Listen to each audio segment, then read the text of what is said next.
graça e paz. Amém? Amém. Que bênção estarmos aqui nesse domingo. Abra aí sua Bíblia no Salmo de número 51. Salmo de número 51. Esse salmo é um salmo de confissão e arrependimento, né?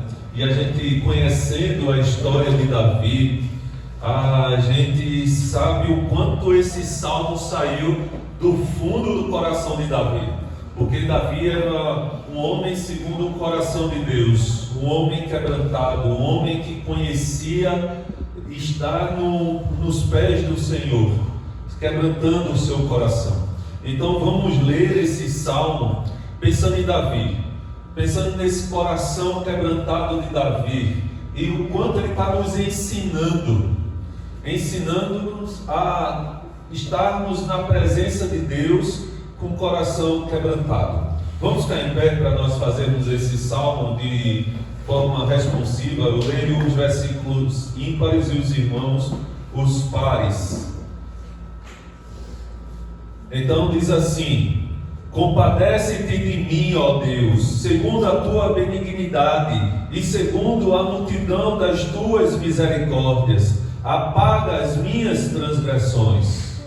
Lava-me completamente da minha iniquidade e purifica-me do meu pecado. Pois eu conheço as minhas transgressões e o meu pecado está sempre diante de mim. Pequei contra ti somente, e fiz o que é mal perante os teus olhos, de maneira que serás típico justo no teu falar e puro no teu julgar. Eu nasci na iniquidade e em pecado me concebeu minha mãe. Eis que te comprases na verdade no íntimo e no recôndito me fazes conhecer a sabedoria. Purifica-me com esopo e ficarei limpo. Lava-me e ficarei mais alvo que a neve. Faz-me ouvir júbilo e alegria, para que exultem os ossos que esmagaste. Esconde o rosto dos meus pecados e apaga todas as minhas iniquidades. Cria em mim, ó Deus, um coração puro, e renova dentro de mim um espírito inabalável. Não me repulses da tua presença, nem me retires o teu Santo Espírito. Restitui-me a alegria da tua salvação, e sustenta-me com o espírito voluntário. Então ensinarei aos transgressores os teus caminhos, e os pecadores se converterão a ti. Livra-me dos crimes de sangue, ó Deus, Deus da minha salvação, e a minha língua exaltará a tua justiça. Abre, Senhor, os meus lábios, e a minha boca manifestará os teus louvores. Pois não te comprases em sacrifícios, do contrário, eu te usaria, e não te agradas de holocaustos. Sacrifícios agradáveis a Deus são o espírito quebrantado, coração compungido e contrito, não desprezarás, ó Deus. Fazei em Sião, segundo a tua boa vontade, edifica os muros de Jerusalém. Então te agradarás dos sacrifícios de justiça, dos holocaustos e das ofertas queimadas, e sobre o teu altar se oferecerão novilhos. Esse salmo, como falei, podem sentar. Esse salmo, como eu falei, é um salmo de quebrantamento, é um salmo de confissão de pecado de Davi. Davi tinha acabado de cometer um pecado com Batseba, e aqui ele foi confrontado com o seu pecado. E o primeiro lugar que Davi foi ao ser confrontado no seu pecado foi diante de Deus. Abriu seu coração diante de Deus. O culto onde nós estamos na presença de Deus. E é isso que Davi aqui, a percepção de Davi é essa. Não há lugar no mundo que estamos ausentes da presença de Deus. Porque Davi diz: Deus, se tu te agradaste de holocausto e sacrifício, em outras palavras, seria muito fácil. porque eu praticaria os pecados e te daria algo em troca por esse pecado, compensaria esse pecado, mas tu não queres, isso não te agrada é uma vida no teu altar, a vida que vivemos na presença de Deus. Essa é a vida do crente, é a vida daquele que conhece a Deus. Ele diz aqui no versículo 6: eis que te comprases na verdade, no íntimo, e no recôndito me fazes conhecer a sabedoria. Então é esse, no íntimo nosso, que o Senhor nos conhece. Então o momento de culto não é um momento que estamos aqui para compensar o que fizemos durante a semana. Nós estamos aqui porque viemos de uma semana na presença de Deus. Nada se agrada a Deus você passar uma semana longe da presença de Deus e vir para o culto, apresentar sacrifício, holocaustos, ou pagar alguma penitência. Nós não estamos aqui para pagar nada para Deus, mas nós estamos aqui para adorar, para ter um coração grato, para ter um coração diante de Deus, agradecendo a Deus por tudo que Ele fez durante a nossa semana. Então aqui é um lugar de estarmos na presença de Deus, assim como em nossa casa. Nós temos 3 cultos que nós devemos praticar na nossa vida. O nosso culto individual, que é o culto lá na nossa casa, em nosso quarto em secreto, quando nós estamos na presença de Deus no nosso íntimo. Temos o nosso culto familiar, que fazemos com aqueles que convivem conosco. E temos o nosso culto público, que é o que nós estamos fazendo aqui hoje. Então hoje é fruto de um culto individual, um culto familiar, e vem aqui desembocar no culto público. Então vamos orar, vamos ficar em pé e vamos orar ao Senhor, agradecendo a Ele por tudo que Ele tem feito. Senhor, te agradecemos, ó Pai, pela Tua presença. Te agradecemos, Senhor, por esse momento tão maravilhoso.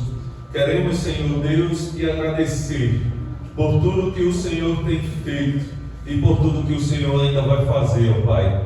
Assim como Davi, aqui no Salmo 51, queremos nos colocar diante da Tua presença, ó Pai, com o coração quebrantado, com o coração justificado por Ti, ó Pai. Então, Senhor Deus, sonda os nossos corações nessa noite, vê se há em nós algum pecado, Senhor, e cura, Senhor, sara o nosso coração, para que nós possamos, Senhor Deus, entrar em Tua presença e termos um culto de adoração e de louvor segundo a Tua vontade, Senhor. Assim te agradecemos por tudo, em nome de Jesus. Amém, amém, amém. Vamos louvar ao Senhor ainda de pé.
Tua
Eis-me aqui mais uma vez,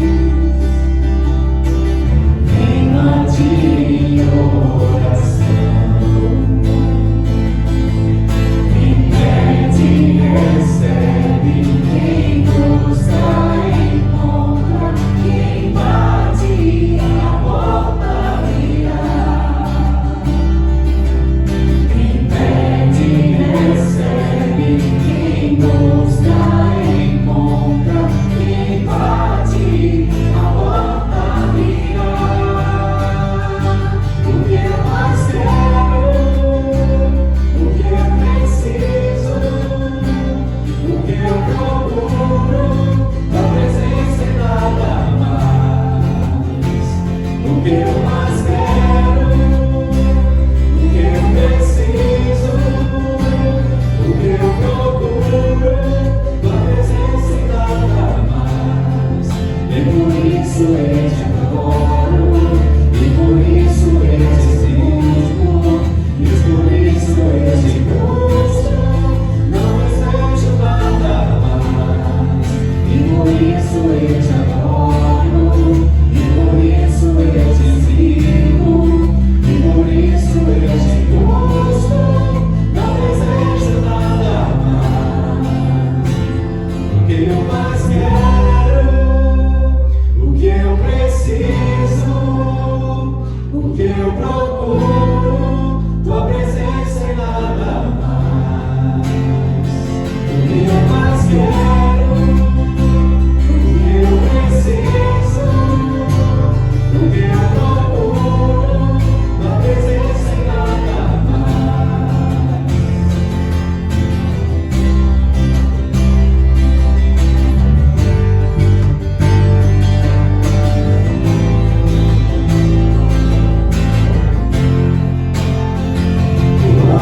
presença, tua presença, tua presença, não desejo nada mais.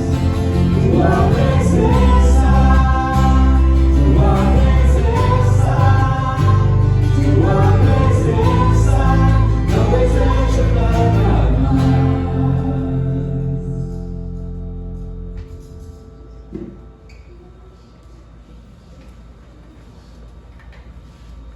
Os irmãos começam.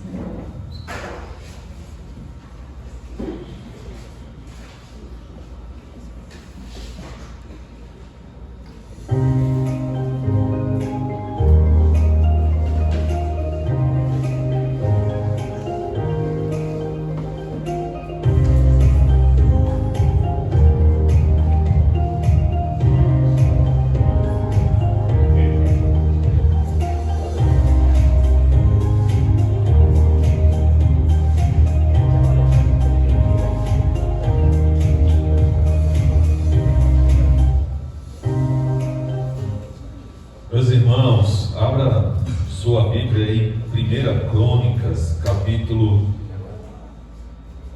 29.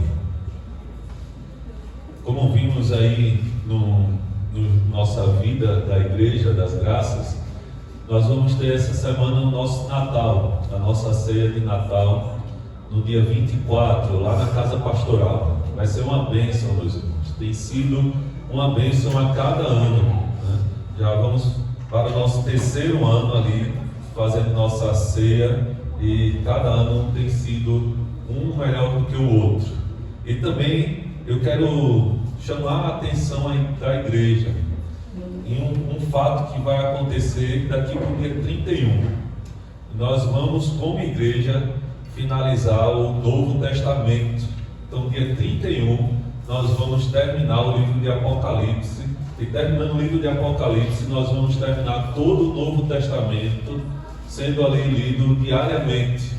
Mas para que a gente possa terminar o livro de Apocalipse, a gente precisa fazer uma jornada. Então, a gente vai começar amanhã e só vai terminar no dia 31. Então, sábado e domingo vai ter devocional. Essa semana, esses últimos 11 dias aí, todo de devocional às 6h30 da manhã. Então, não deixe seu pastor sozinho lá, não. Participe. Dá um tchauzinho e desliga. Estou brincando. Mas todos os dias, daqui para o dia 31, faça esse propósito. São os últimos dias do ano que a gente vai terminar o Novo Testamento. E isso eu digo a Carmen todas as vezes quando eu vou comentar a respeito do devocional, eu digo para a Carmen, esse devocional é uma bênção para mim, para poder ali levantar todos os dias e poder estar comentando e falando a palavra de Deus. Eu estava falando com Carmen que esse ano todo, nos 365 dias, eu só deixei de ensinar a Bíblia 2 dias. 2 dias. 363 dias eu estava ensinando a Bíblia pelo menos uma vez. No domingo, às vezes escola dominical de manhã e de noite, às vezes devocional de manhã e discipulado à noite. Então nesse ano todinho, só 2 dias que eu deixei de ensinar a Bíblia para alguém, que foi uma vez que eu fui para Recife e a outra vez aqui, quando teve uma escola dominical que Marcos deu e o Werner pregou aqui à noite.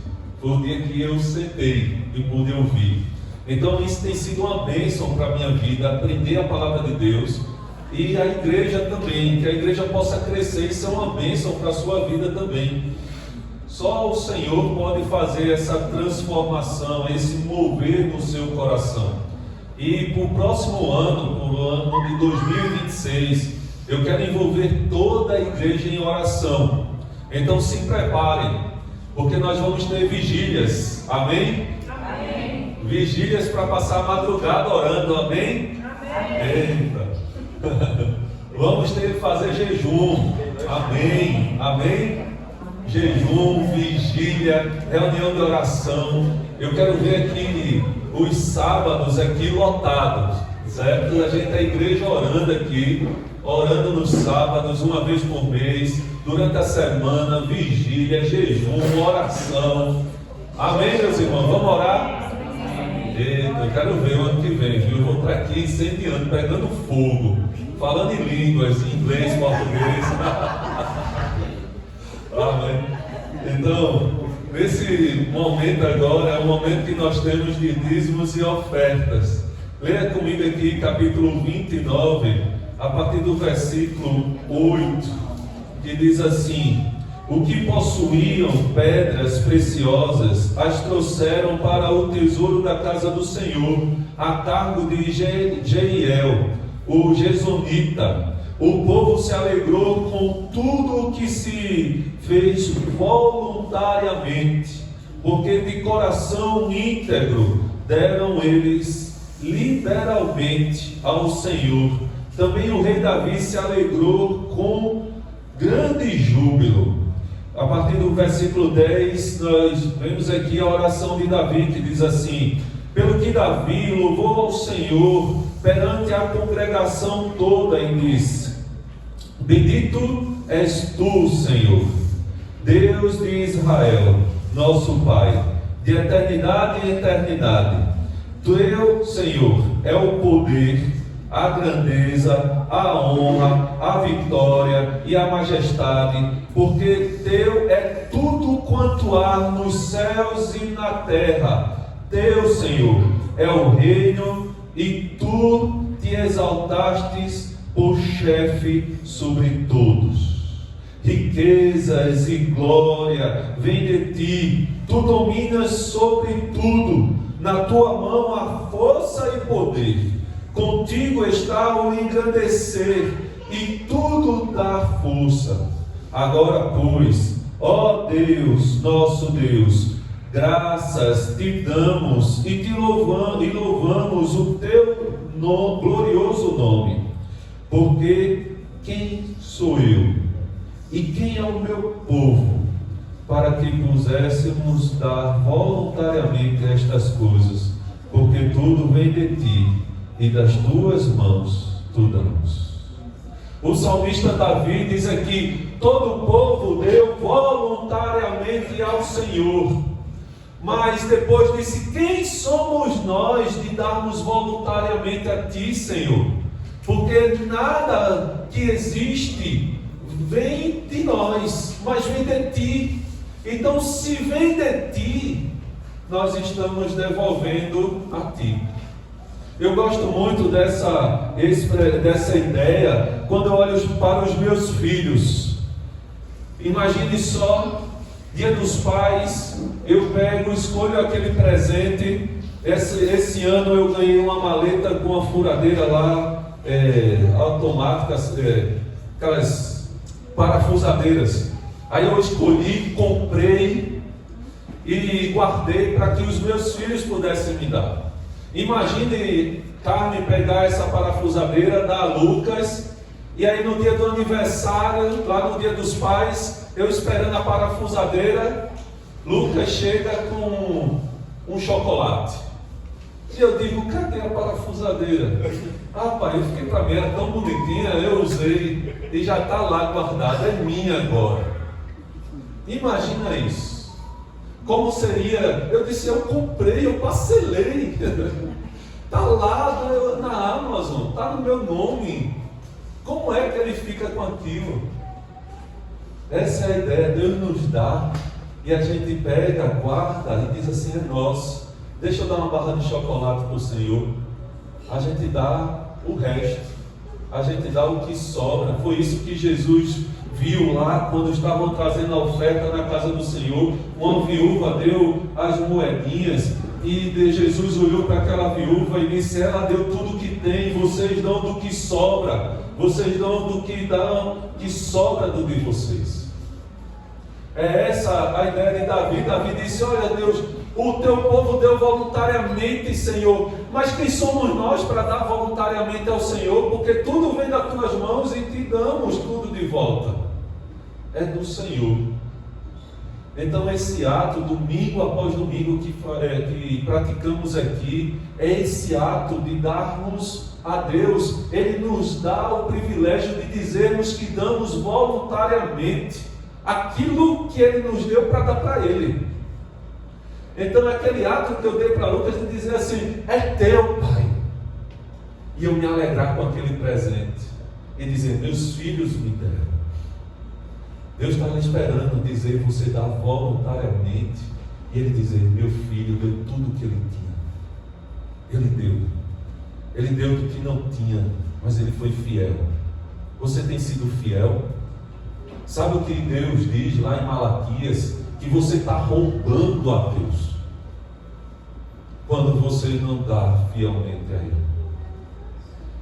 Lucas estaria roubando o meu presente se ele não me desse voluntariamente. Ele se apropriou daquilo que não era dele, e Deus chama isso de roubo, dizendo que nós estamos roubando dele. Ele está sendo muito duro com a gente, deixando muito claro qual é o nosso relacionamento com Ele. Ele quer intimidade. Ele diz isso para mim e para você, para que eu e você possa confiar nele, possa nos entregar a Ele. E Ele diz assim, olha, 10%, dízimo, 10%, você vai viver com 90% você pode usar, você pode extrapolar, mas 10% daquilo é teu. Eu te dou de volta, voluntariamente. Ele ainda te dá essa oportunidade de dizermos que damos voluntariamente 10% dos 100 que Ele nos dá. Que Pai é esse maravilhoso? Ah, meu filho, me dê essa parafusadeira. Eu vou usar 10%. Você usa os outros 90%. Guarde lá no seu quarto. Você cuida. É seu. Use aí os 90%. Eu só vou montar algumas coisas quando precisar. Mas você use os 90%. É isso que Deus dá. Diz para mim e para você. Então vamos fazer isso com fidelidade. E hoje é especial, mais do que especial. Vamos ter a participação das crianças cantando aqui o hino natalino, para que nós possamos, com alegria, com as vozes das crianças, dar a Deus aquilo que é dele. Então vamos fazer isso com alegria de coração, vamos dar voluntariamente ao Senhor aquilo que é dele. Amém?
Amém. Podem sentar.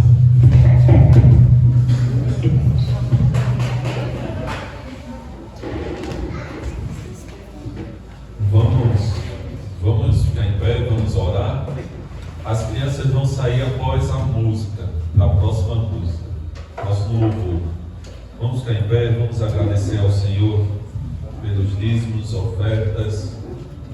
E a igreja se levantou voluntariamente para dar ao Senhor. Pai, nós te agradecemos, Senhor, por esse momento tão precioso que o Senhor tem nos dado, de amor, de fidelidade, de bondade, de generosidade. Senhor, se o Senhor não fosse fiel a Ti mesmo, Senhor, nós não estaríamos aqui, ó Pai. Mas pelo que Tu és, nós podemos estar aqui, Senhor. Então, Senhor, somos gratos, Senhor, por tudo que o Senhor tem feito e por tudo que o Senhor ainda vai fazer no nosso meio. Louvamos ao Senhor, em nome de Jesus. Amém. Amém. Podem sentar, meus irmãos.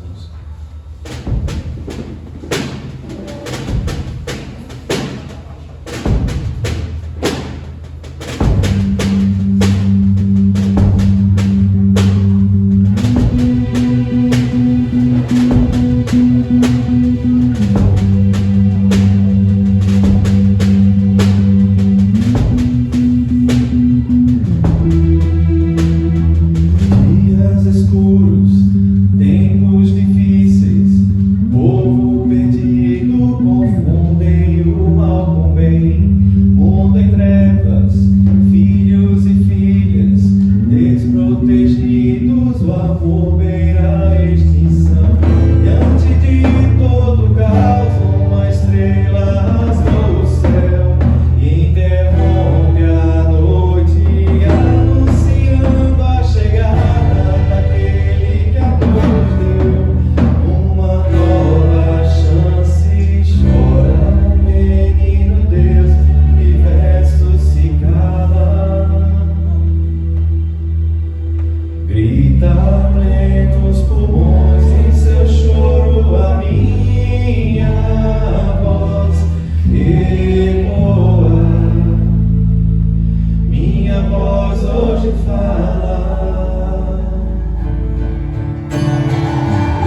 queria chamar aqui as crianças até 8 anos. Hoje nós vamos ter só salinha até 8 anos.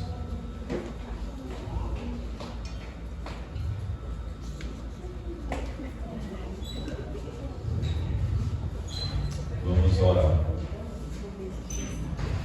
Oi? O berçário também vai ter, viu? O berçário até 8 anos. Vamos orar. Senhor, te damos graças, ó Pai, por tudo que o Senhor tem feito no nosso meio. Louvado seja o teu nome, ó Pai, porque o Senhor é bom e as tuas misericórdias duram para sempre, Senhor. Eu quero te agradecer pela vida de cada irmão, ó Pai, nessa caminhada que o Senhor tem proposta para cada um de nós. Quero te pedir, Senhor Deus, pela vida das crianças, que elas possam ouvir e crescer na tua palavra, inculcando, Senhor Deus, na sua mente e no seu coração as verdades absolutas desse mundo, Pai. Quero te agradecer por tudo, em nome de Jesus. Amém.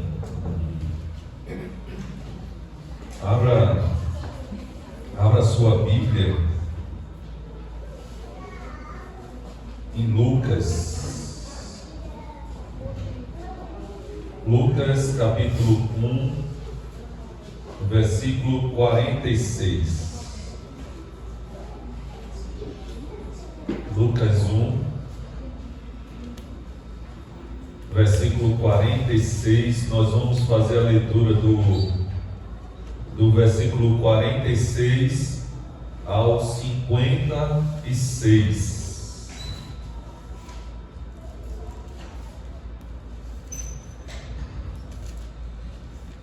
Uma passagem muito conhecida como a canção de Maria. E nós vamos fazer essa leitura juntos. Vamos ficar em pé para fazer essa leitura?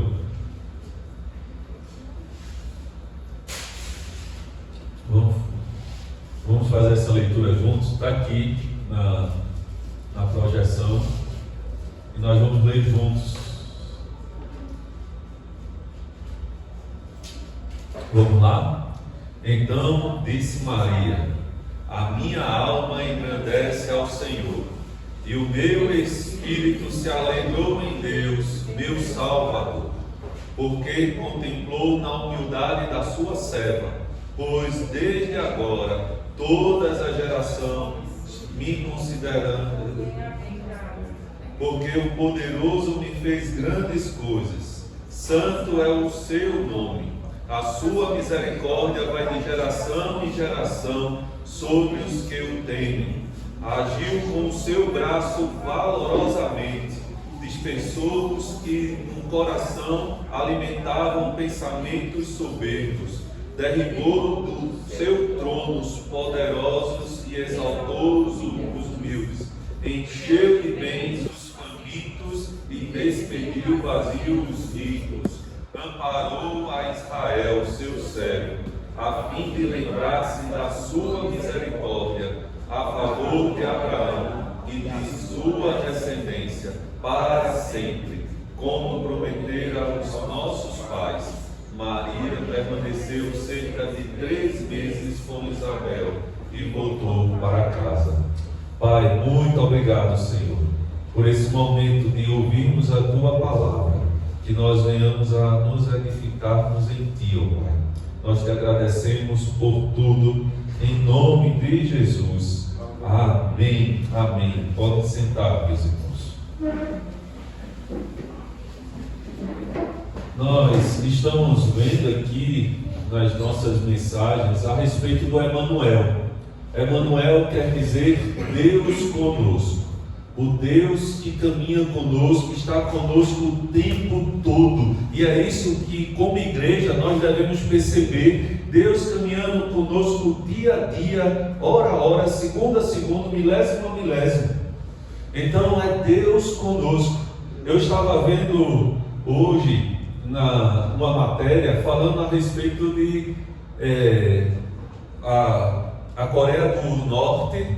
Ela arruma emprego em multinacionais para arrecadar dinheiro para o governo. Então tem mais de 10 mil norte-coreanos empregados, e tem várias empresas que criam filtros para saber como detectar que são norte-coreanos que estão empregados remotamente em multinacional, para que eles não tenham recursos para dar para o governo, para que o governo não tenha armamento para guerras.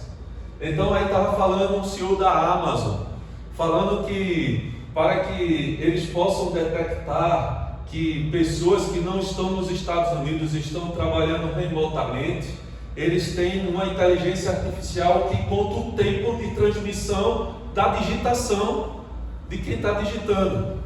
Então, a Coreia do Norte, ele compra computador nos Estados Unidos e tem americanos lá que eles pagam para ter aquele computador ligado na casa dele. E o norte-coreano, ele acessa remotamente lá da Coreia do Norte aquele computador para ter o acesso ao trabalho remoto.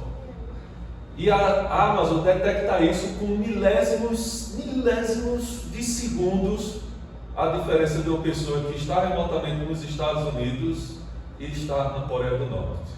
É milésimos. E eles detectam que a pessoa não está ali. Então, nós percebemos Deus o tempo todo conosco.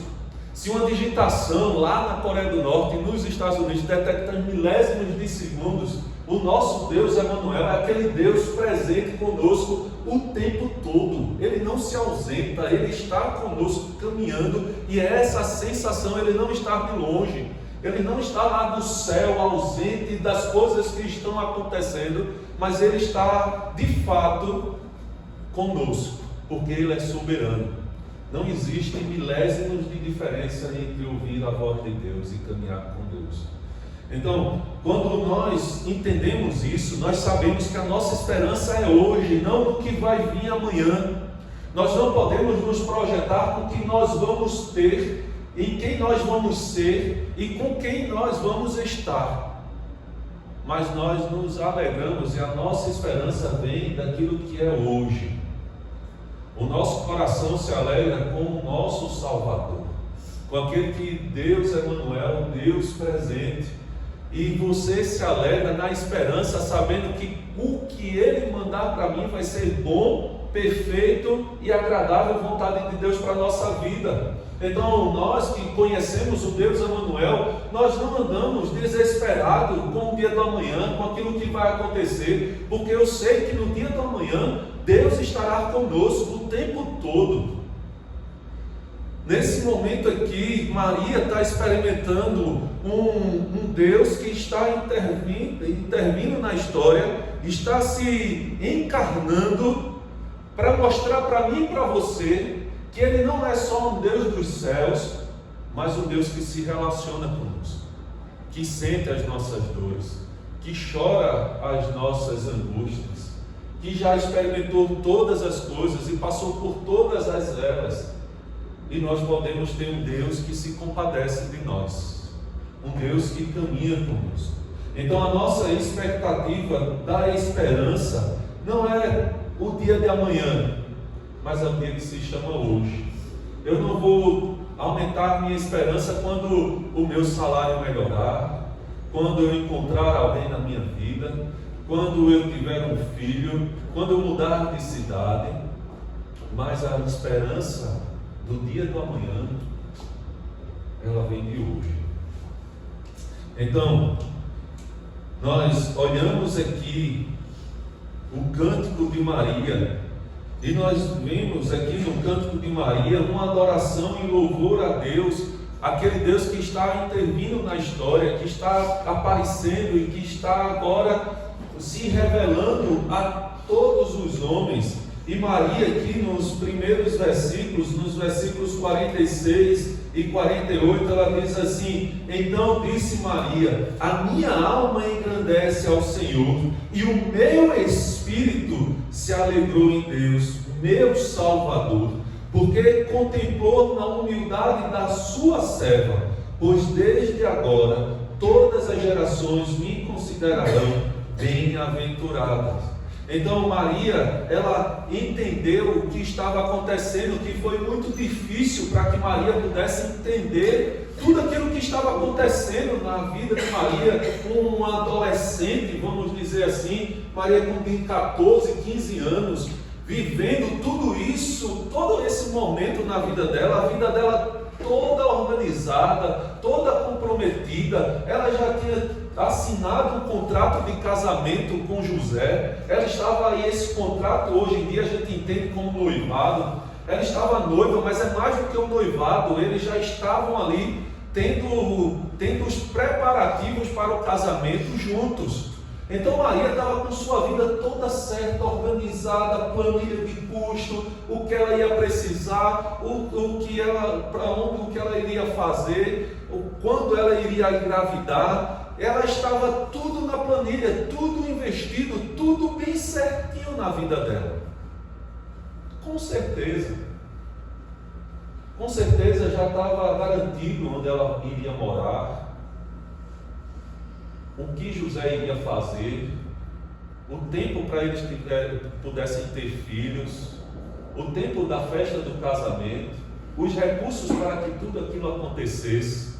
Eu imagino que tudo estava ali na planilha, tudo resolvido. De repente, esse Deus que intervém, vem bagunçar tudo aos olhos de Maria, aos olhos do mundo. E por isso, muitas vezes, a gente resiste a Deus, porque muitas vezes Deus nos tira da nossa planilha, Deus nos faz sair do nosso mundinho, assim como fez com Abraão, assim como fez com Elias. Quando Abraão estava vendo só aquilo que estava ao seu redor, Deus chama Abraão: Abraão, sai dessa tenda, Abraão, e olha para os céus.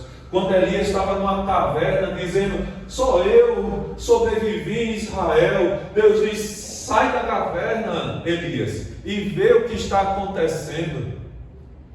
Deus, Ele é especialista em mexer nas nossas planilhas, em mexer nas nossas organizações e previsões do futuro, para enlouquecer de fato aquilo que a gente domina. E foi isso que aconteceu com Maria. Deus pegou Maria e fez com que tudo aquilo que Maria planejou agora fosse do jeito dele. E por isso, vou voltar a dizer aqui, muitas vezes resistimos a Deus. Nós queremos colocar Deus à parte. E nós queremos até colocar Deus na nossa planilha, fracionando Deus no nosso recurso, no nosso tempo. Então o dízimo entra ali na minha planilha, o meu tempo com a igreja entra no fragmento que resta ali do meu trabalho, da minha família, com meus filhos, da minha academia, da minha pedalada, do meu tempo a sós, tudo isso. Aí depois de tudo isso, eita, próxima semana eu vou, porque essa semana não deu para Deus. A gente bota Deus numa planilha, a gente bota Deus numa caixinha, a gente bota os recursos que a gente dá a Deus, tudo no controle. Mas Deus aqui, aquela jovem que estava para casar, ela engravidou virgem. Tudo mudou. Ela agora poderia ser morta, porque não deitou com José, nem com ninguém. A sua vida agora está em risco. A sua vida agora está dependendo do que os outros vão achar a respeito dela, do julgamento que vão fazer a respeito dela. Ela ficou totalmente vulnerável. Uma menina que se guardou, que o próprio Deus achou nela graça. Imagine se Deus achou graça, imagina como essa Maria era querida entre todas as outras pessoas, se destacava na sua adolescência, no seu aprendizado com a palavra de Deus. Era uma menina que louvava, era uma menina que lia os ensinamentos judaicos, que praticava, que respeitava, honrava seu pai e sua mãe, que não desonrava a Deus, não desonrava a sua família, que estava ali. De repente, tudo aquilo que ela aprendeu, tudo aquilo que ela viveu, toda aquela reputação que ela conquistou, vocês já pararam para imaginar nisso? foi de água abaixo. Ela agora estava com os olhos em evidências dos religiosos daquela época, dos governantes que mandaram matar as crianças que estavam. Ela agora passou a ser perseguida. E aquele chá, enxoval, tudo que ela preparou, arrumadinho, lavou, passou, agora não dava mais certo. Eu toda vez que eu olho para Maria e fico imaginando a nossa organização para o nascimento de Lucas. A gente organizou tudo lá, preparou, passou os panos, porque Carmen queria um parto natural e a gente ia ter no hospital, e a gente separou tudo para que Lucas nascesse. Mas de repente, quando nós estávamos saindo do hospital, Lucas nasce na porta da nossa casa, com a toalha usada, sem lavar as mãos, sem nenhuma esterilização, sem nenhum preparativo, num capacho que foi fabricado na fábrica do pai de Carmen. Literalmente num tapete Lucas nasceu, com as toalhas usadas. Tudo aquilo que foi planejado não existiu. E eu imagino Maria planejando todo aquele projeto de uma excelente mulher submissa, judaica, em sua tradição, e aquilo ali tudo agora sendo tudo mudado por Deus. Mas ela recebe um anjo do Senhor aqui nos versículos anteriores, e o anjo fala a Maria, e aqui no versículo 25, respondeu-lhes o anjo: descerá sobre ti o Espírito Santo, no capítulo 1 de Lucas, versículo 25, e o poder do Altíssimo te envolverá com a sua sombra, por isso também o ente santo há de nascer e será chamado Filho de Deus. Eu imagino o próprio anjo tentando ali explicar a Maria: Maria, tenha calma, um anjo vai descer e o que vai ser gerado em você vai ser um ente de Deus. E a cara de interrogação de Maria ali, querendo entender o que estava acontecendo, e o anjo querendo explicar, querendo, e Maria disse sim. E aí o anjo: peraí, deixa eu lhe dizer direitinho, olha, não tem Isabel, tua parenta, versículo 35, igualmente concebeu um filho na sua velhice, sendo este já o 6º mês para aquela que diziam ser estéril, porque para Deus não haverá impossíveis em todas as suas promessas. Então disse Maria: aqui está a serva do Senhor, que se cumpra em mim conforme a tua palavra. E o anjo se ausentou. Então veja só, o anjo tentou explicar e disse: olha, Maria, peraí, não tem Isabel, a tua parente, que era estéril, que é esposa de Zacarias, que sacerdote? Pronto, ela está grávida há 6 meses, porque para Deus não é impossível, Maria. Pronto, assim como Isabel ficou grávida, está há 6 meses, que não podia, você, sem ter relação, você vai ser encoberto pelo Espírito e vai nascer. Aí Maria se entregou. Maria disse assim, eu imagino aqui, Maria disse: tá bom, aqui está a tua serva, a tua escrava.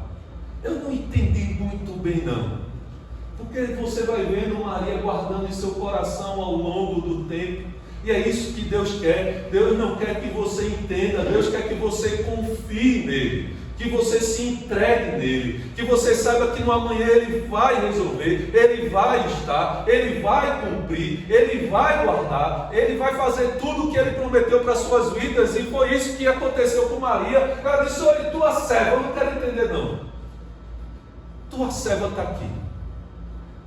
Se for para eu morrer, se for para José me abandonar, se for para que esses religiosos venham, eu quero ouvir a voz de Deus. Eu quero ouvir a voz de Deus.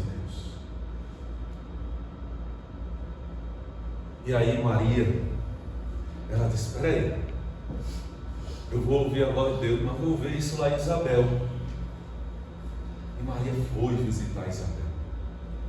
Maria saiu, e naqueles dias, versículo 39 do capítulo 1, naqueles dias, dispondo-se Maria, foi apressadamente, veja só, tá bom, Isabel está grávida, tá bom, Senhor, faz o que o Senhor quiser. Se o Senhor quiser fazer como Isabel, eu estou aqui. Então depois, quando o anjo saiu, ela correu para a casa de Isabel. Ela foi para a casa de Isabel, e naqueles dias, dispondo-se Maria, foi apressadamente à região montanhosa, a uma cidade de Judá. Entrou na casa de Zacarias e saudou Isabel.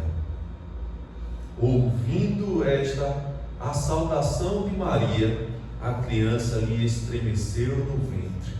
Então Isabel ficou possuída do Espírito e exclamou em alta voz: bendita és tu entre as mulheres, e bendito o fruto do teu ventre. E de onde me provém que me venha visitar a mãe do meu Senhor? De repente ali, sabe aquele momento da nossa vida que a gente não entende mais, vem uma luz, parece que as coisas fazem sentido, por mais que eu não entenda. Maria ali, uma luz veio com Maria, quando ela viu Isabel, aquela mulher exemplar, aquela mulher que era a esposa de um sacerdote, que viveu a sua vida todinha, mesmo sem ter filhos, sem murmurar diante de Deus, e foi agraciada com filhos, um milagre, uma mulher de 60, 70 anos, engravidando e tendo filhos. Maria olhou assim, e quando viu Isabel possuída pelo Espírito Santo, e falando essas coisas para Maria, Maria começou a compreender aquilo que estava para acontecer na vida dela. Mas ela começou a compreender sem entender. É aquela luz que nos traz clareza e segurança, mas não entendimento.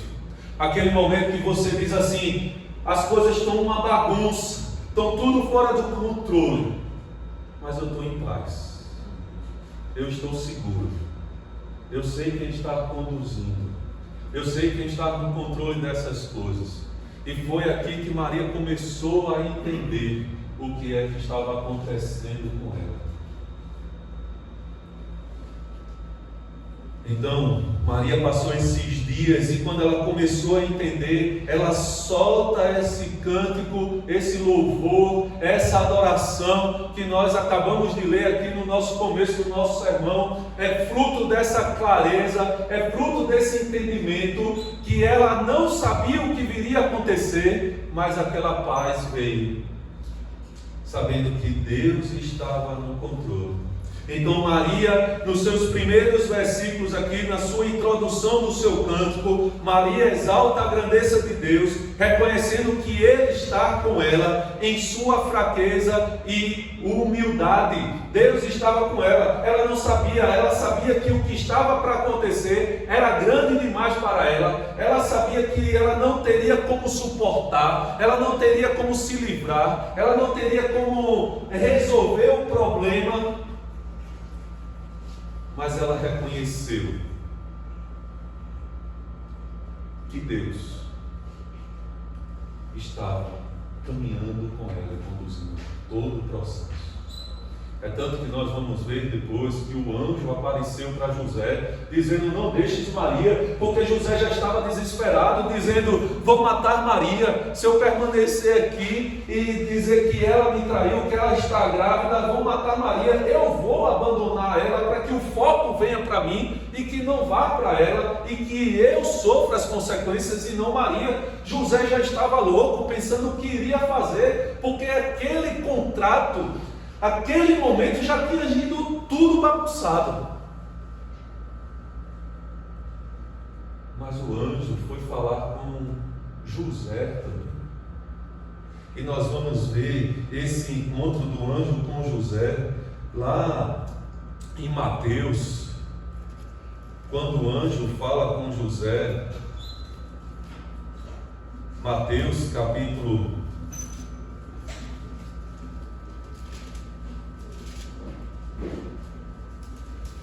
capítulo 3.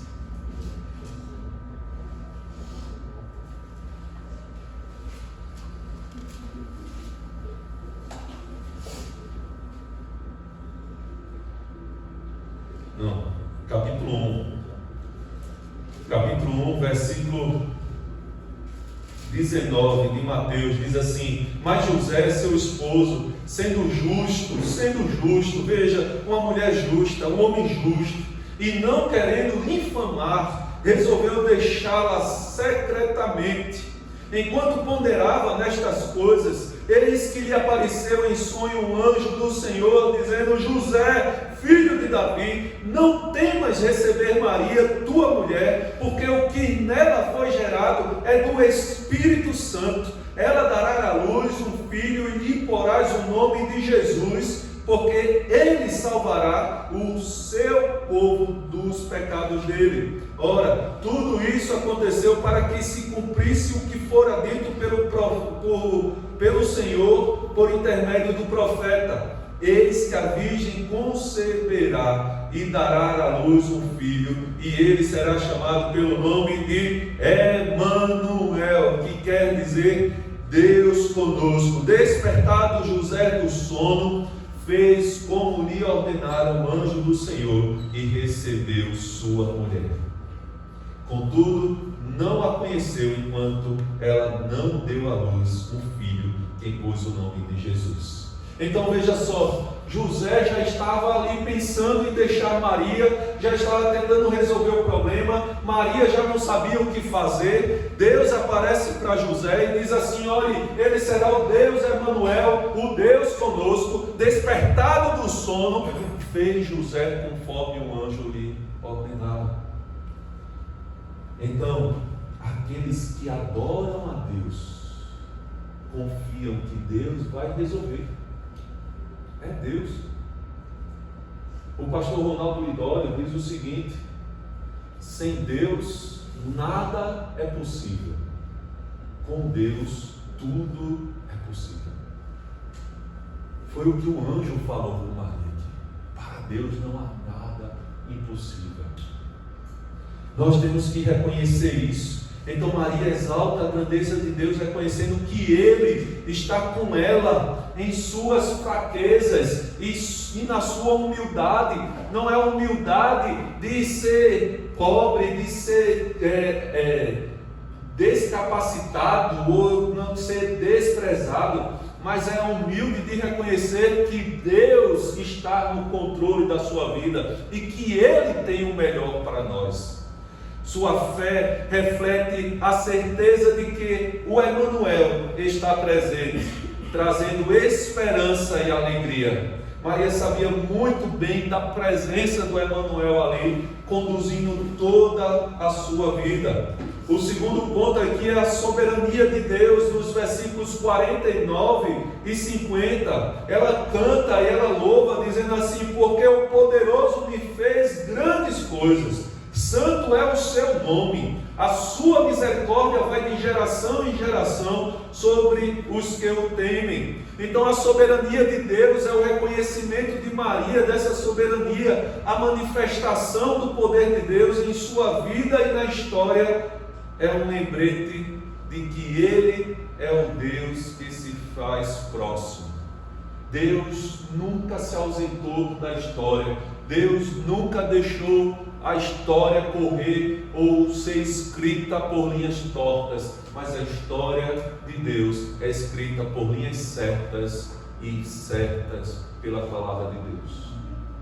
Então, Deus é o Deus da história, a misericórdia de Deus que se estende aos que o temem, revela seu desejo de estar em relação com a sua humildade, com a sua humanidade. Então Deus criou o homem para se relacionar com Ele, para ser a imagem de Deus, e a perfeita imagem de Deus estava sendo gerada ali em Maria, o segundo Adão, aquele Adão sem pecado, aquele Adão obediente, aquele Adão que suportou todas as coisas e morreu por nós, para que nós pudéssemos, por meio dele, resgatar a imagem e semelhança de Deus. Porque quando nós olhamos para o primeiro Adão, nós só vemos desobediência, pecado, queda, separação. Mas quando olhamos para o segundo Adão, que é Cristo, nós olhamos reconciliação com o Pai e obediência a Ele. Então Maria reconhece isso, essa soberania do Senhor e esse governo do Senhor na história, como também a justiça e o julgamento dele. Versículo 51 e até o 53 diz assim: agiu com o seu braço valorosamente, dispersou os que no coração alimentavam pensamentos soberbos, derribou do seu trono os poderosos e exaltou os humildes, encheu de bens os famintos e despediu vazio os ricos. Então, o Deus que derruba os poderosos e exalta os humildes é aquele que se fez carne em Cristo, mostrando que sua presença transforma realidades. Então Maria olhou para o seu contexto e viu essa revolução econômica, essa revolução espiritual que Deus estava fazendo no meio do seu povo. Ninguém conseguiria entender ou compreender aquilo que Deus estava fazendo,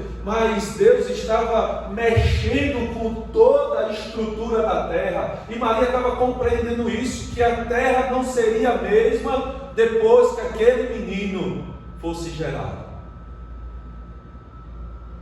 Maria sabia que depois que o anjo apareceu com ela, a sua vida e a vida do mundo não seria mais o mesmo. Nós precisamos ter essa compreensão. O mundo não é o mesmo depois da vida de Jesus. É tanto que nós olhamos para o mundo antes de Cristo e depois de Cristo. A sua vida não é mais a mesma. O seu coração não é mais o mesmo, o seu relacionamento não é mais o mesmo. Nós precisamos olhar para o nosso Salvador, para o nosso Senhor, aqueles que nós refletimos, mas nós insistimos em ter o controle da nossa vida diante desse mundo. E nós vamos ver lá em Apocalipse que Deus vai mostrar que todo esse sistema que existe no mundo, sistema político, sistema econômico, sistema religioso, o sistema de prostituição, de todas essas coisas, é um sistema babilônico. E Deus veio mexer com toda essa estrutura de mundo. Como é que eu quero me equiparar? Como é que eu quero me comparar com o sistema babilônico desse mundo? Nós temos como imagem o nosso Criador, que bagunçou todas as estruturas desse mundo. A nossa referência é Ele, meu Salvador, que detém toda a riqueza, todo o poder, tudo emana dele. Então, nada se compara a Deus nesse mundo. Então, o que Deus faz no nosso coração, o que Deus mexe com nossas estruturas, Deus balança, não há nada comparado. Deus não mexe com você para você dizer assim: eu não quero fazer o que o meu pai fez, eu não quero fazer o que minha mãe fez, eu não quero fazer o que o mundo fez. Não, porque não existe nenhum parâmetro para eu dizer que eu quero fazer igual ou diferente daquele que é, porque Ele mexe com toda a estrutura sua. Você não tem domínio da sua vida, você não tem domínio da sua realidade. Ele quer lhe conduzir, quer trabalhar na sua vida. Ele mexe com tudo. Ele agiu com o seu braço valorosamente, dispensou os que no coração alimentava pensamentos soberbos, derribou do seu trono os poderosos e exaltou os humildes, encheu de bens os famintos e despediu vazios os ricos.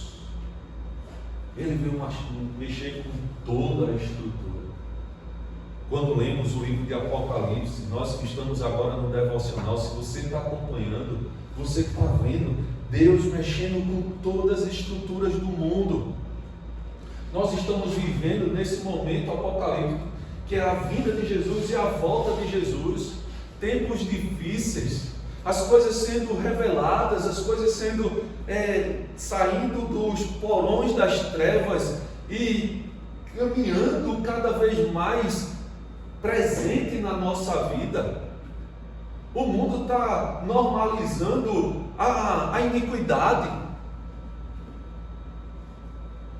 E todos os parâmetros, e a igreja está querendo conviver com isso.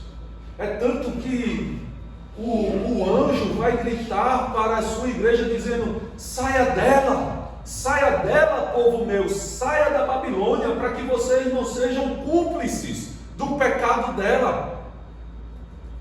Ele nos chama para sair desse sistema pecaminoso, para vivermos uma vida íntegra e reta com Ele, onde humanamente as pessoas vão dizer que nossa vida está destruída, está sem parâmetro nenhum. Você não vai conseguir entender a sua vida se você não olhar para Deus, porque não vai ter nada nesse mundo igual ao nosso Deus. Você quer entender a sua vida? Ore para o Criador. Ore para Ele. Não ore para esse mundo ou para as coisas desse mundo. Se você quer entender o caos que você está vivendo, as coisas que estão acontecendo, as brigas, as confusões dentro da sua casa, em qualquer outro ambiente, não ore, porque a nossa luta não é contra carne nem sangue, mas contra principados e potestades.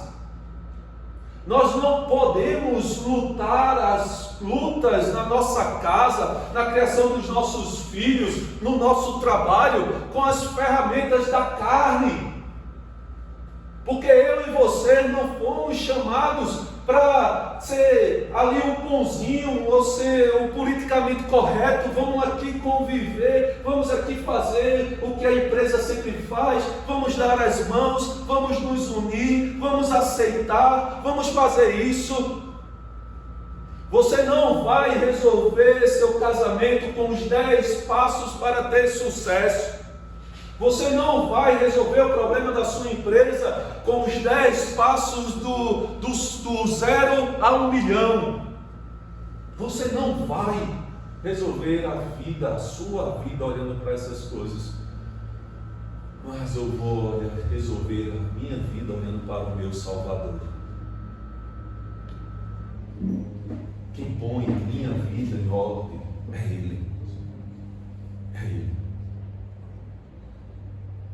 Eu pude celebrar um casamento no sábado à noite, por isso eu não estava aqui no domingo. E eu disse lá naquele casamento: o casamento não é para que um complete o outro. O outro é tímido, o outro fala demais, o outro gosta de doce, o outro gosta de salgado, um gosta de queijo, o outro de goiabada, e junta e fica Romeu e Julieta, e fica ali se complementando. Não, vocês estão se unindo porque os dois estão cheios de Deus, estão completos em Deus, estão satisfeitos com Deus, e entendem que Deus colocou um para com o outro, para que eles pudessem ali servir juntos na caminhada. Nós não saímos para trabalhar, para nos sustentar. Nós não casamos para nos complementar. Nós não temos filhos para encher nossa casa. Nós fazemos tudo porque estamos satisfeitos. Faz conforme o Senhor quer com tua serva. Não sei, Deus. Eu posso ser morta. José pode me abandonar. Eu posso não saber criar esse filho sozinho, eu posso criar ele na rua, mas se for teu filho, Senhor, tu vai cuidar dele. Eu estou satisfeita com você, eu estou preenchida com você, eu estou bem com você. Mas isso vai confundir o mundo, Deus, porque o mundo, os ricos com suas riquezas, os poderosos com seus poderes, eles se complementam nisso. Eles veem a sua força nessas coisas, mas a minha força está no meu Salvador. A força do meu casamento a força da minha empresa, a força dos meus filhos, a força de tudo que eu faço está no meu Salvador e não na minha capacidade de resolver problemas, de gestão, de habilidades, de administração, de qualquer curso que você fez. O curso que você fez ou prestou não lhe capacita ou habilita você para exercer o que você faz. Então, nós lemos aqui no capítulo, nos versículos 54 e 55, o cumprimento das promessas. Maria olha para as promessas e vê um cumprimento nas promessas, dizendo: amparou a Israel, seu servo, a fim de lembrar-se da sua misericórdia a favor de Abraão e de sua descendência para sempre, como prometera aos nossos pais. Então, a fidelidade de Deus em lembrar de sua aliança é um testemunho de que Emanuel cumpre suas promessas, manifestando-se em Jesus. Maria, como portadora do Salvador, é um símbolo de esperança que Deus oferece a seu povo. Então, aquele que estava sendo gerado em Maria, aquele que estava vindo, que o anjo falou com José, porás o nome dele de Emanuel, que quer dizer Deus conosco. Aquilo que Deus falou ao profeta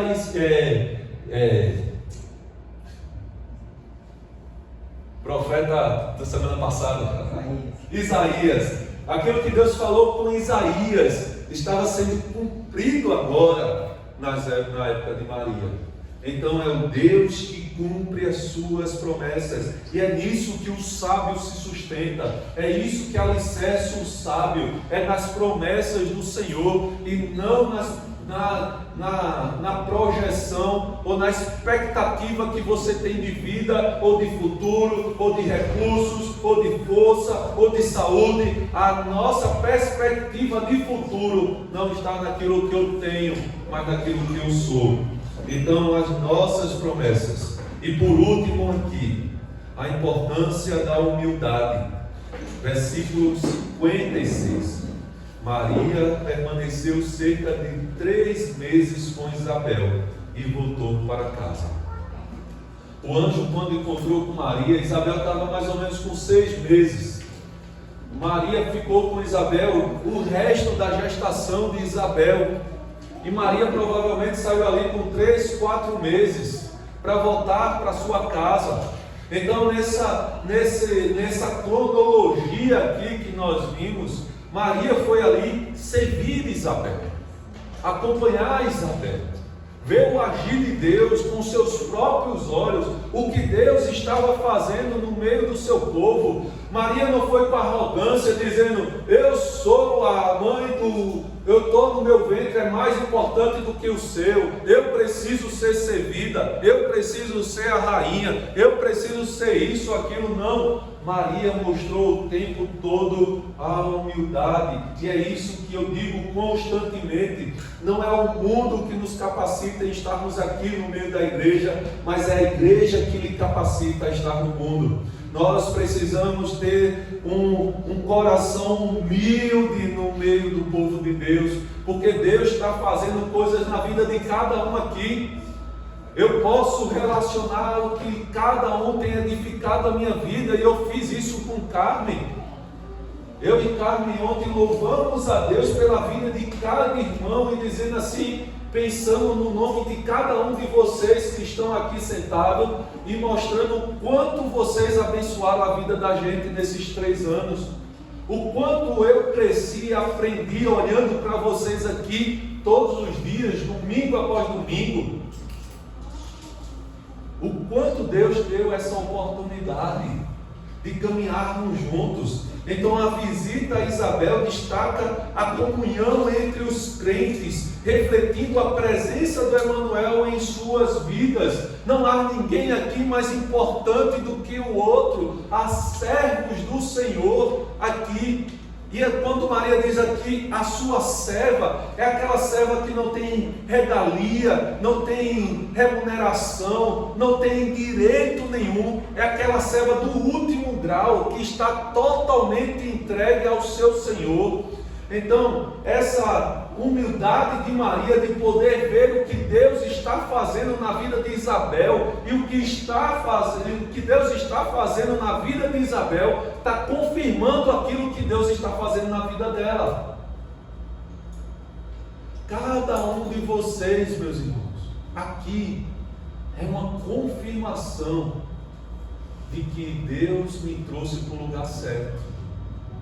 E eu espero que eu seja uma confirmação de Deus na sua vida, dizendo: Deus me trouxe aqui, e que a vida do outro também seja, e que nós estejamos aqui sendo edificados, e não em ruínas, e não em Babel, tendo confusão e ninguém se entendendo, mas que um olhe para a cara do outro e veja Deus. E veja Deus no serviço. E diz assim: a humildade de Maria é um exemplo da resposta adequada ao Deus que se faz presente e ativo em nosso meio. A resposta da igreja, a resposta do povo de Deus, entendendo as promessas de Deus, é um testemunho claro de que Deus está agindo no nosso meio. O Natal, meus irmãos, o Natal é a presença desse Deus Emanuel. O Natal é um milagre. Vocês sabem o que é o Deus Emanuel, um Deus presente entre nós. João vai falar que se tudo fosse relatado, o que Jesus fez, um a um, não caberia no mundo inteiro. Não teria prateleiras, não teria espaço no mundo inteiro aquilo que Jesus fez. Eu imagino, você imagina que um fio de cabelo de Deus caiu aqui na terra. Vocês já pararam para imaginar que uma gota de suor do nosso Deus caiu nesse solo? Vocês já pararam para pensar que cada piscar de olho de Deus aqui na terra era digno de relato do livro da vida? Todas as coisas que Deus fez aqui, se fossem todas elas relatadas uma a uma, não caberia no mundo inteiro aquilo que foi feito. O Natal é a presença desse Deus Emanuel no nosso mundo. Gálatas, capítulo 4, vai projetar aqui, versículo 4, diz aqui, vamos ler: vindo, porém, a plenitude do tempo, Deus enviou seu Filho, nascido de mulher, nascido sob a lei, para resgatar os que estavam sob a lei, a fim de que recebêssemos a adoção de filhos. E porque vós sois filhos, enviou Deus ao nosso coração o Espírito de seu Filho, que chama Abba, Pai. Essa é a expressão do Natal. O Natal, não precisamos saber a precisão do dia, a hora, o segundo onde Jesus nasceu, mas nós precisamos celebrar, porque Ele veio, porque a vinda dEle nos deu vida e fez com que nós pudéssemos ser adotados por Ele, e para que, tendo o Espírito que nos foi dado, vindo porém a plenitude do tempo. Vocês têm noção do que é isso? Plenitude do tempo.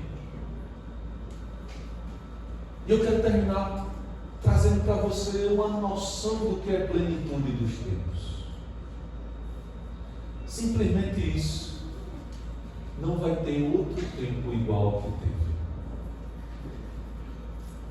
Mas essa plenitude do tempo, ela não está no passado,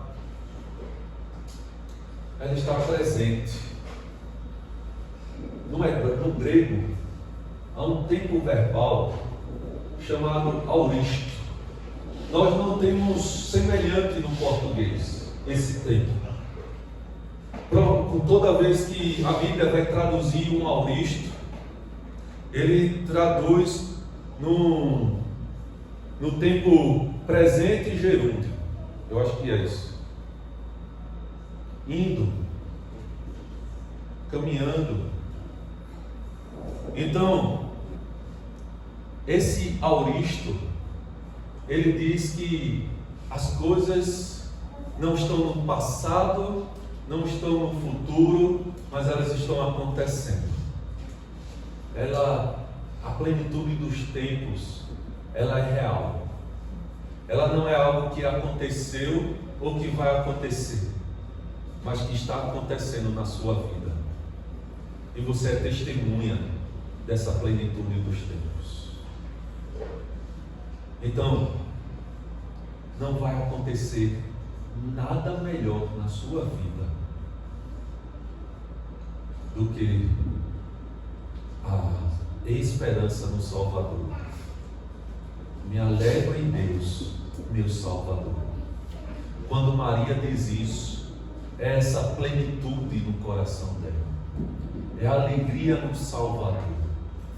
Ela não tem mais expectativa nenhuma, porque a plenitude ela foi suprida no coração de Maria. Você vive na plenitude dos tempos.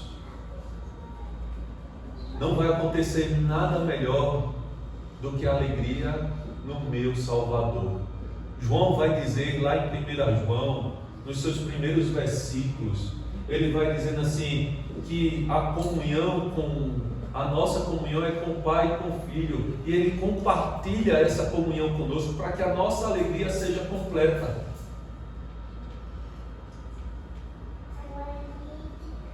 Então, você não vai ser completo, feito eu já falei aqui, em um casamento, em um emprego, em um salário ideal, em uma quantidade de filhos. Você já é completo no seu Salvador. Agora a gente tem que entender, todas essas coisas na nossa vida, elas são serviço. Eu sirvo a minha esposa me serve. Eu sirvo aos meus filhos, os meus filhos me servem. Eu sirvo aos meus irmãos e meus irmãos me servem. Eu sirvo no meu trabalho. A minha vida é servir, não é ser completa porque eu já estou completo.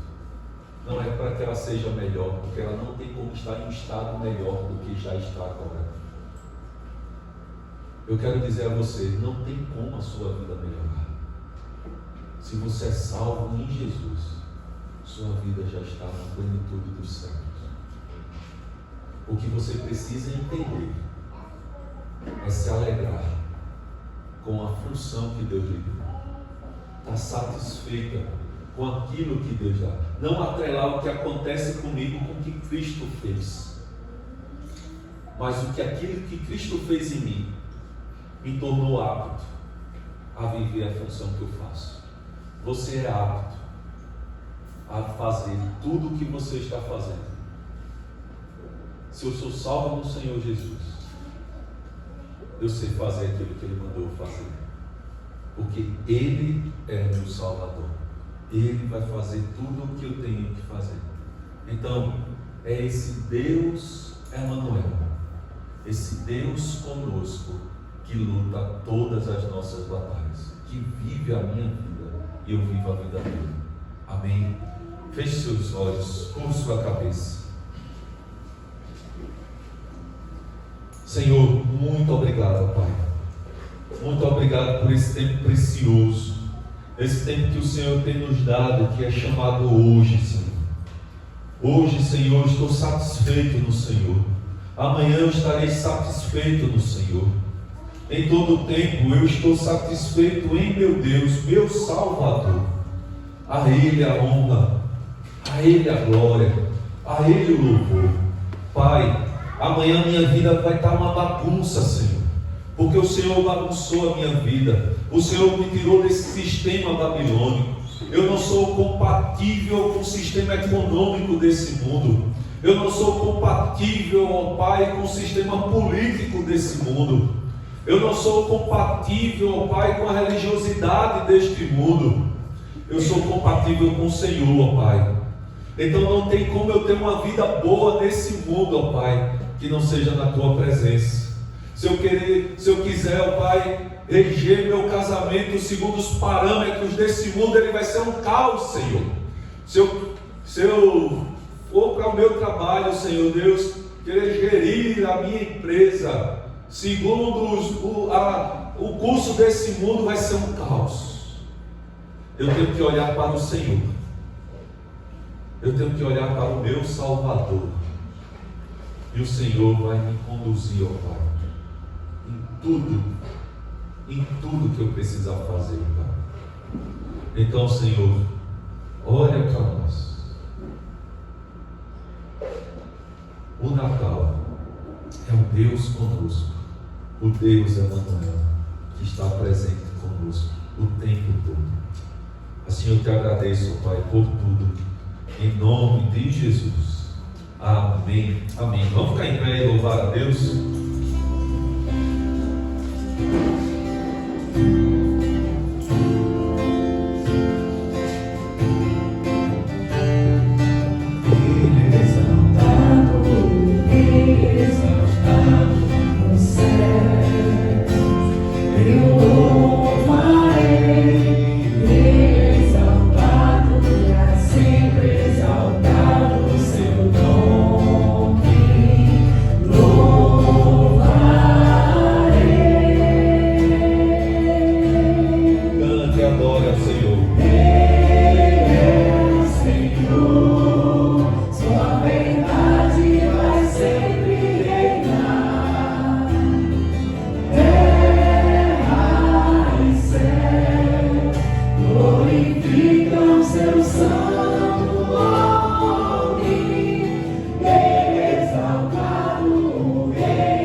Glorificam seu santo nome.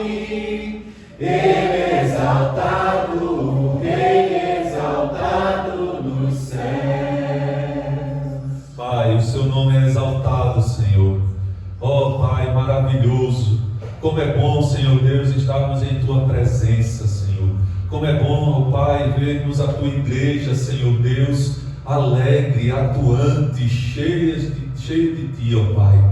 Que nós venhamos a viver a tua vida, Senhor. Que nós venhamos a compreender a tua grandeza, a tua plenitude, Senhor. E o Natal é isso, é a plenitude de Cristo em nós. É o Deus Emanuel, Deus conosco. É o Espírito de Deus em nós. Dizemos, Abba, Pai. Dizendo, nós temos o Salvador. E nós nos alegramos em meu Salvador. É isso. Eu não me alegro no próximo contra-cheque, no meu próximo trabalho, na minha próxima cidade. Não me alegro no meu casamento. Eu não me alegro com os meus filhos. Eu me alegro com o meu Salvador. E me alegro em servi-lo na vida do meu matrimônio. Eu adoro e me alegro em servir ao meu Salvador na vida dos meus filhos. Eu me alegro em servir o meu Salvador no meio da igreja. Eu me alegro em servir o meu Salvador no meu trabalho. A minha alegria está no Senhor e não nas recompensas que esse mundo pode me dar.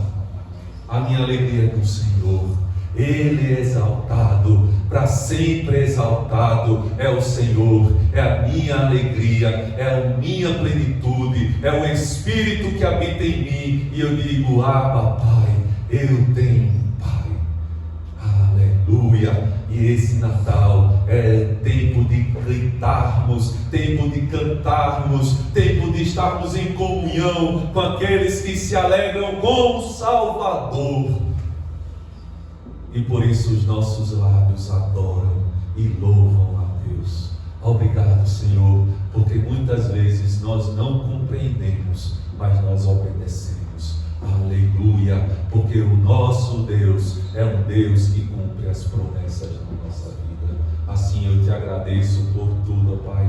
Louvado seja o Senhor em nossas vidas, em nome de Jesus. Amém. Receber as bênçãos, meus irmãos. Que a graça do nosso Senhor e Salvador Jesus Cristo, que o amor de Deus, o nosso Pai, o consolo, o avivamento e a presença do Espírito Santo de Deus esteja aqui com a igreja reunida aqui em Petrolina e a igreja do Senhor Jesus espalhada por toda a terra até que o nosso Senhor volte. Maranata, ó Pai, em nome de Jesus. Amém. Amém, meus irmãos. Olha, eu quero incentivar você, motivar você aqui a convidar. Se você tem alguém, conhece alguém que está sem família aqui, convide para estar com a gente lá no Natal. Pode chamar, pode vir. Tem comida para todo mundo, tem espaço para todo mundo.